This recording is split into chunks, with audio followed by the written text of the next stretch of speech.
Hey everyone, welcome back to the channel. Today I'm gonna show you how to create live stickers on iPhone.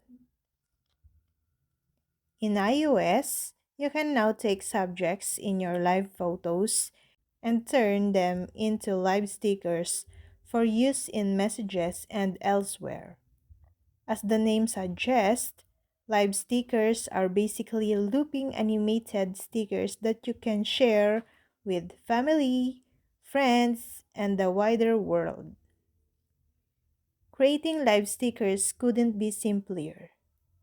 Here's how to create them in the Messages app for instant use in your conversations. First, in Message, tap on an existing conversation or tap the Compose button in the top right and select a contact to send your message to. Second, tap the plus button to the left of the next input field. Third, tap the stickers in the column of options. Fourth, tap the big plus button below the row of sticker apps.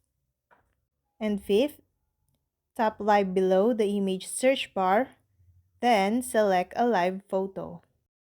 And tap add sticker at the bottom of the screen. Now, tap the sticker you just made to select it, then hit the send button. Alternatively, press and hold the sticker, then drag it to an earlier part of the conversation. Note that if you add an effect to your creation with the Add Effect option, it will cease to be a live sticker and instead become a standard static sticker. And that's all. I hope this video helped you guys. For more videos, subscribe to our YouTube channel. Thank you for watching. See you again.